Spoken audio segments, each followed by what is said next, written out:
Bonjour et bienvenue dans ce nouvel épisode du podcast Mes trucs de prof dans lequel nous allons parler de minimalisme appliqué à la vie des profs. Je suis Émilie Lefatan, je suis formatrice et coach professionnelle spécialisée dans l'accompagnement des professionnels de l'enseignement, de l'éducation et de la formation.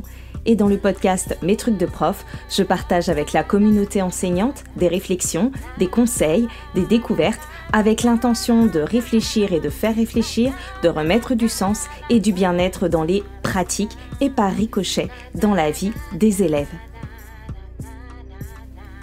Mes trucs de prof est disponible sur toutes les plateformes et également sur le site mestrucsdeprof.fr. Et si vous avez envie de travailler avec moi, je vous propose de faire un tour sur mestrucsdecoach.fr pour découvrir les différents accompagnements que je propose, qu'ils soient individuels ou collectifs. Je suis super contente de vous retrouver pour ce premier épisode de l'année 2024 avec un nouveau générique. Je crois que c'est le 3e ou le 4e peut-être générique depuis la création du podcast. On garde la même mélodie mais avec une vibe qui moi personnellement me donne envie de m'ambiancer, donc j'espère que vous aussi. Et en tout cas je remercie Bédel alias Bantu for Real qui a créé l'instru pour moi. Donc aujourd'hui nous allons causer minimalisme et j'ai choisi ce thème parce que même si janvier est le début de l'année civile, eh bien pour les profs c'est le milieu de l'année et c'est donc aussi un moment où malgré les vacances qui viennent de s'achever, eh bien la fatigue, parfois la lassitude peuvent pointer le bout de leur nez ou en tout cas commencer à bien s'installer. Et je me dis que c'est donc le moment idéal pour vous parler de minimalisme parce que peut-être que cela vous permettra d'aborder certains événements ou certaines situations professionnelles différemment. J'ai aussi eu envie de vous parler de minimalisme parce que c'est une image que j'utilise souvent pour aider à regarder les choses autrement dans les coachings. Et l'idée vraiment c'est de s'approprier cet état d'esprit pour pouvoir l'adopter quand c'est utile pour vous, quand vous êtes épuisé ou que vous avez l'impression de manquer de temps par exemple. En adoptant une vision minimaliste, ce qui est intéressant aussi, c'est que ça va mobiliser votre pensée créative et que ça va vous accompagner dans votre gestion de votre bien-être, de votre temps, de votre énergie et de votre équilibre vie pro, vie perso. D'ailleurs, j'ai sûrement quelques coachés ou anciennes coachées qui souriront sûrement en écoutant cet épisode parce que je les ai plusieurs fois invités à regarder certaines situations avec leurs lunettes minimalistes et je les salue. Alors, d'abord, qu'est-ce que c'est que le minimalisme et d'où ça vient ? Donc la pensée minimaliste, on va la retrouver dans plusieurs domaines, en philosophie, en linguistique, en art, en design, en philosophie de vie. Et dans tous ces domaines, on retrouvera l'idée de simplification, d'épuration. Donc le minimalisme, c'est notamment un mouvement artistique contemporain qui vise à simplifier les formes et à réduire les moyens d'expression au minimum. Mais c'est aussi devenu une philosophie de vie qui va inciter à simplifier nos modes de vie, à enlever le surplus, à éliminer les excès et à se focaliser sur l'essentiel, sur l'utile. Et la semaine dernière, ma sœur, qui est enseignante également, me confiait que il y a un truc qu'elle aurait bien aimé qu'on lui enseigne en formation initiale, quelque chose qu'elle a appris au fil de sa carrière mais qu'elle aurait aimé savoir dès le départ, c'est la maxime « less is more ». Le moins est le plus. Et il se trouve que cette maxime, c'est également la maxime de Ludwig Mies van der Rohe, l'un des grands représentants du Bauhaus, qui est une grande école allemande d'architecture et d'art appliqué, dont est issu Kandinsky par exemple, ou Paul Klee. Et donc less is more, ça signifie que l'amélioration d'une œuvre en art, elle va se faire par soustraction pour les minimalistes, en enlevant des choses. Et donc, adopter une pensée minimaliste quand on enseigne, c'est réussir à se dire qu'en enlevant des choses, je continue d'être efficace et je continue même d'encore mieux aider mes élèves, même si j'en fais un peu moins. Sauf que réussir à ôter le superflu pour garder l'essence de quelque chose, pour garder ce qui est essentiel, ce n'est pas toujours facile. Donc être minimaliste, c'est trouver l'équilibre entre faire le minimum sans réduire les bienfaits et l'efficacité. C'est rechercher à faire le minimum d'efforts ou à réaliser le minimum, à consommer le minimum pour atteindre les mêmes buts que ceux qu'on s'était fixés au départ. C'est vraiment important de garder ça en tête parce que quand on pense au service minimum, qui est une image que je peux aussi utiliser parfois, finalement on pense surtout à une perte de qualité, à une perte d'efficacité. Et ça pourrait renforcer notre idée selon laquelle il faudrait faire plus, donner plus, alors qu'en réalité, en adoptant une vision minimaliste des choses, on se rend compte qu'on peut faire aussi bien sans perdre en qualité et parfois même en gagnant en efficacité, même si on s'efforce de ne garder que l'essentiel et de ne pas en faire trop et de s'économiser aussi. Si vous décidez par exemple d'avoir un dressing minimaliste, vous n'êtes pas obligé de porter tout le temps la même chose. Par contre, vous n'êtes pas non plus obligé d'avoir 5 robes noires. Donc c'est l'idée de se dire, je peux quand même avoir de la diversité dans mon dressing, avoir les choses qui me seront nécessaires et utiles en fonction de mes besoins, mais par contre, je vais éviter d'avoir 5 fois la même chose ou de racheter plein de fois la même chose. Et donc l'idée, c'est vraiment d'éviter d'être dans l'excès, d'éviter d'être dans le trop, d'éviter les répétitions, la surconsommation, que ce soit d'objets, de matériel ou d'énergie. Et c'est en ça qu'il me semble utile de réussir à se l'appliquer dans votre pratique enseignante et dans votre vie d'enseignant. Donc quel lien je fais entre le minimalisme et l'enseignement ? Donc le minimalisme, quand on enseigne, il va prendre place dans plusieurs champs. Vous savez à quel point on peut avoir envie de toujours faire plus. Vous savez aussi combien on nous demande ou on vous demande de toujours faire plus. Vous peinez peut-être à trouver comment placer le curseur entre le juste niveau d'investissement, le juste niveau d'exigence et le juste temps de travail personnel ou d'implication. En tout cas, c'est le cas de beaucoup des personnes que j'accompagne. Et du coup, le minimalisme, dans ces cas-là, va avoir des répercussions sur votre temps, qui est une denrée précieuse, et va avoir une répercussion sur votre bien-être. L'idée, c'est de se demander comment bien faire, continuer de faire bien mon travail, de faire progresser mes élèves en y passant le moins de temps possible. L'idée, c'est aussi de se demander pour chaque situation, qu'est-ce qui est vraiment essentiel ? Qu'est-ce que je ne peux vraiment pas supprimer ? Qu'est-ce qui me prendra aussi le moins de temps ?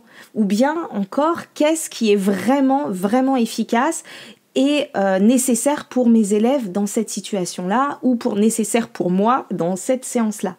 Est-ce que ça, tel ou tel aspect, est indispensable ?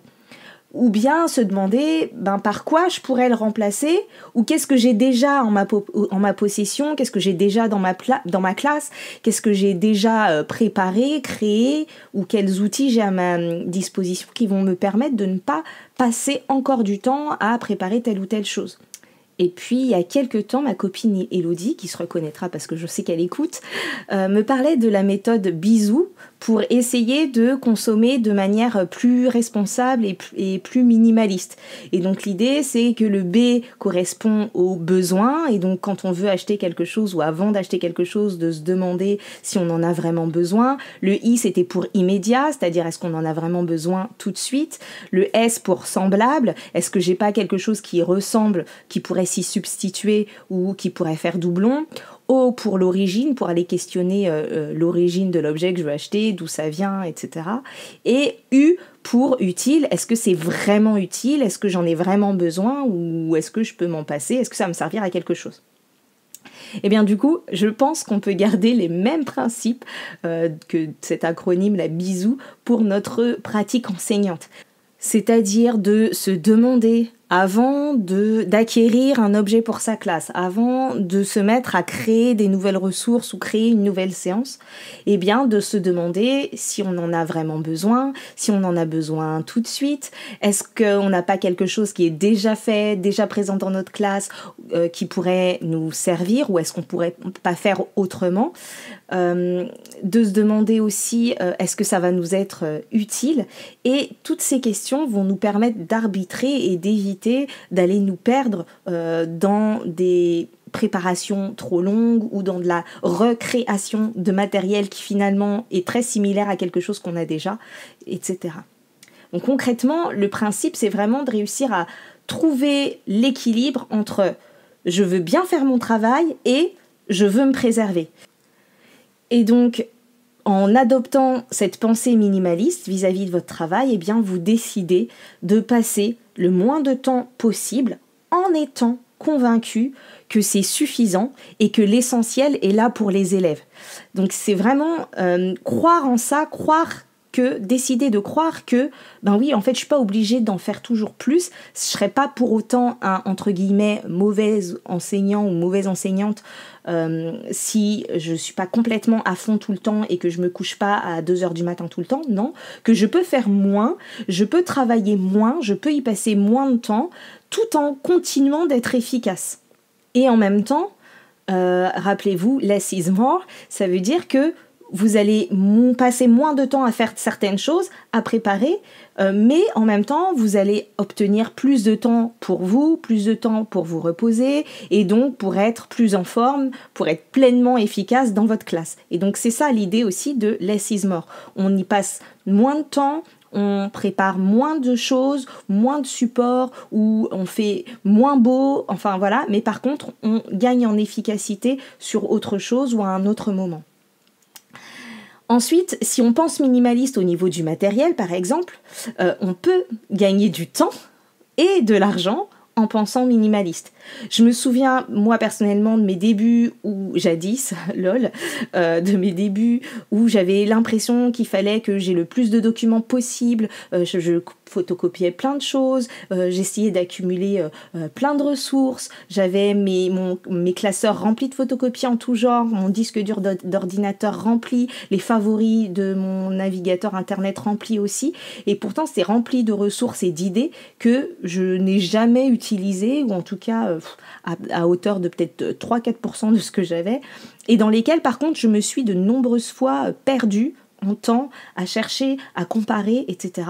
Alors que je me suis rendu compte que parfois, en ayant moins de ressources, en n'ayant pas accès à Internet, en ayant juste mon cerveau et de quoi écrire, eh ben, je gagnais en efficacité. Et c'est d'ailleurs souvent ce que je fais en coaching avec les personnes, et ce que je vous invitais à faire dans l'épisode sur le SAS, c'est que prendre ce temps sans se disperser dans les ressources, en étant minimaliste avec ce qu'on a, préparé avec le moins de ressources possible, sans Internet, sans trop d'outils, commencer comme ça, on va gagner du temps parce qu'on va aller puiser dans ce qu'on sait, ce qu'on a, nos ressources intellectuelles, nos connaissances, et puis ensuite, si c'est nécessaire, on ira chercher d'autres choses. Mais ça évite, vous savez, ce moment où on se perd dans les cahiers, dans les livres, dans les sites internet, où on a plein de ressources, on ne sait plus quoi faire. Faisons-nous confiance et prenons le temps d'être minimaliste aussi en termes de matériel et de ressources utilisables. Donc juste, je reviens sur le matériel parce que j'ai digressé un peu, mais être minimaliste avec le matériel, c'est aussi se dire que j'essaye de créer le moins possible et donc de faire le plus possible avec ce que j'ai. Ce qui fait que, ça me fait repenser du coup au dressing minimaliste, où quand certains proposent d'être minimaliste dans son dressing, ils vont dire axé sur les basiques, les intemporels, etc. Dans le matériel, c'est pareil.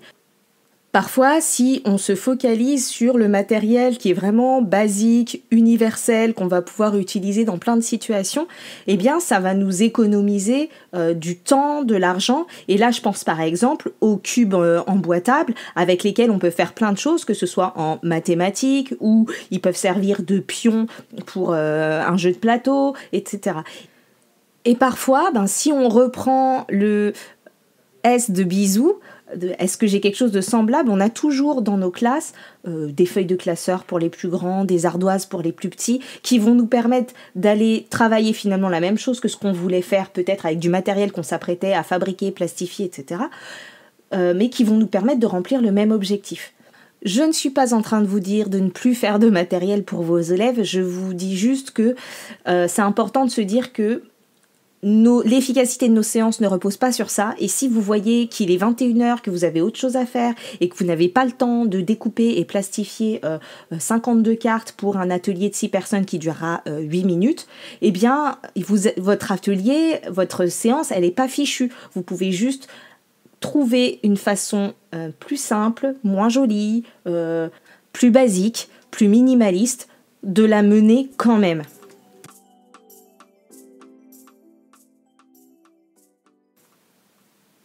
Ensuite, la pensée minimaliste, elle va aussi vous servir dans la gestion de votre énergie, dans l'idée d'utiliser le moins d'énergie possible, notamment dans votre pratique de classe, mais aussi dans vos préparations. Donc, si on se dit qu'on veut essayer d'utiliser le moins d'énergie possible en classe, on va devoir imaginer comment, et parfois, ça va nous obliger à impliquer et à responsabiliser davantage les élèves.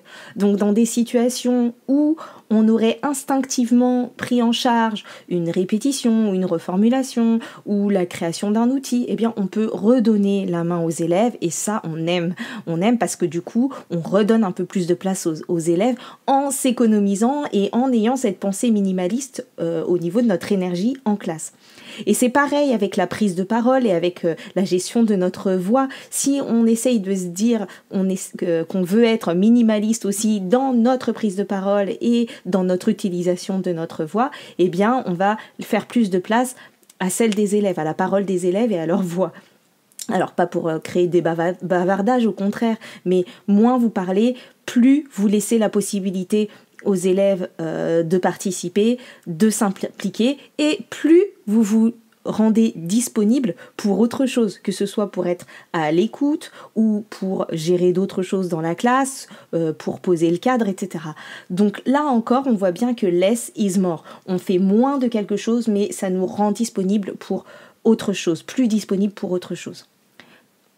Un peu toujours sur la thématique de votre gestion de votre énergie, de votre temps et aussi de votre motivation, on peut aussi utiliser nos lunettes minimalistes, notre pensée minimaliste, pour répondre aux obligations ou aux demandes extérieures ou institutionnelles.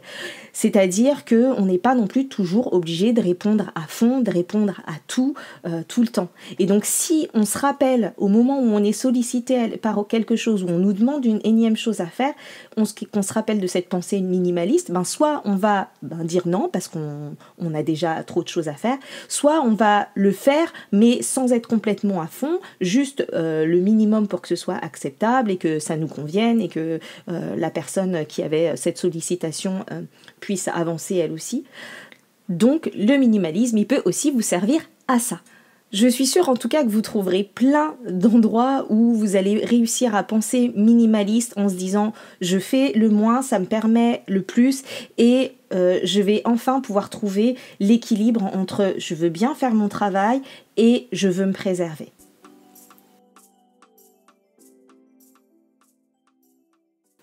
Quand je dis aux personnes que je coach de mettre leurs lunettes minimalistes, en fait, je les invite à regarder une situation autrement et à aller se focaliser sur l'essentiel, sur ce qui est important pour elles dans ces situations-là et de faire appel à leur esprit créatif pour pouvoir trouver comment faire autrement. Par exemple, tu as besoin de préparer ta séance, sauf que idéalement, tu aimerais y passer que 30 minutes parce que tu es fatigué, qu'il est déjà tard, que tu as déjà beaucoup travaillé et tu n'auras pas le temps de le faire comme tu l'avais envisagé avec tous les supports et tout le matériel que tu voulais. Et bien là, tu vas te mettre en mode minimaliste, mettre tes lunettes minimalistes pour regarder la situation et pouvoir te dire ok, en 30 minutes, qu'est-ce que je peux faire pour garder l'essence de ma séance, avoir l'essentiel pour pouvoir mener ma séance sans me perdre dans le superflu. Et à force de s'entraîner à le faire, ça finit par devenir un automatisme dans les situations dans lesquelles on en a besoin. Parce que évidemment, vous n'êtes pas obligé de devenir des extrémistes du minimalisme et d'y avoir recours à tout bout de champ, mais vous pouvez justement y avoir recours seulement quand c'est le plus utile pour vous. Quand vous sentez que le stress ou la fatigue pointe leur nez, quand vous n'êtes pas très emballé à l'idée de faire quelque chose qu'on vous demande, quand vous n'avez pas beaucoup de temps pour faire quelque chose, mais que c'est quand même important pour vous de le faire. Bref, dans toutes ces situations-là, vous pouvez utiliser cet outil pour pouvoir voir les choses autrement et trouver d'autres solutions. Le tout, c'est vraiment de décider et d'être intentionnel et de savoir qu'on est en train de le faire, pourquoi on le fait et comment on le fait. Comme ça, quand vous serez à fond et que vous aurez vraiment envie de consacrer des heures à cette séance que vous kiffez mener et que vous avez envie de préparer, qui vous met en état de flow et à laquelle vous aurez vraiment envie de consacrer du temps pour faire, je sais pas, une belle mise en page ou de beaux outils, et parce que ça vous fait kiffer et que vous pourrez le faire sans perdre 3 heures de sommeil par nuit, juste parce que là, en fait, vous l'aurez décidé parce que vous aurez réussi à faire moins à d'autres moments pour pouvoir faire plus sur ces moments-là qui vous nourrissent et vous font kiffer. Et là, ce sera complètement OK pour vous. Donc vraiment, je crois que c'est un outil qui peut être salvateur pour arrêter de se mettre la pression et tel un DJ faire varier les intensités de votre table de mixage. Et donc là, c'est private joke pour celles et ceux qui ont lu mon livre et qui ont la ref. Et donc dernière chose, puisque c'est ce que m'a dit une coachée récemment, elle m'a dit, en fait, le coaching, finalement, il m'a permis de prendre du recul parce que toute seule, c'est difficile. Et donc, si vous n'arrivez pas à utiliser vos lunettes minimalistes tout seul ou à tenir sur la durée, sachez que vous pouvez toujours trouver une personne ressource pour vous accompagner. Et cette personne, ça peut être moi. Si c'est le cas, si vous avez envie de travailler avec moi pour dompter l'utilisation optimale de vos lunettes minimalistes, vous savez où me trouver, même si vous voulez travailler sur un autre sujet. Et puis si ce n'est pas avec moi, ça peut être avec une autre personne, un autre formateur, une autre coach. Mais en tout cas, sachez que d'avoir quelqu'un avec qui prendre de la distance pour avancer sur quelque chose que vous avez l'intention de mettre en place, c'est souvent assez utile. Je vous laisse avec cette citation de Francine Jay, qui est l'autrice de The Joy of Less, qui dit « Un mode de vie minimaliste implique d'être attentif aux choses que l'on possède, à celles que l'on achète et à la façon dont on passe son temps. C'est un mode de vie qui valorise les expériences plus que les possessions. » Je vous laisse méditer sur ça. Merci pour votre écoute. Vous pouvez retrouver les autres épisodes du podcast sur mestrucsdeprof.fr ou sur les différentes plateformes d'écoute de podcast. Pensez à attribuer le maximum d'étoiles pour soutenir le podcast et le rendre plus visible quand c'est possible, notamment sur Apple Podcast ou sur Spotify. Vous pouvez me retrouver sur les réseaux sociaux, notamment sur Instagram, Facebook et LinkedIn. Et vous pouvez également me contacter via l'adresse mail contact@mestrucsdeprof.fr. Vos retours, vos commentaires, vos partages, vos questions sont vraiment précieux. Merci à toutes les personnes qui prennent le temps de m'écrire et d'échanger. Je vous retrouve bientôt pour un prochain épisode et d'ici là, prenez soin de vous. Bye bye.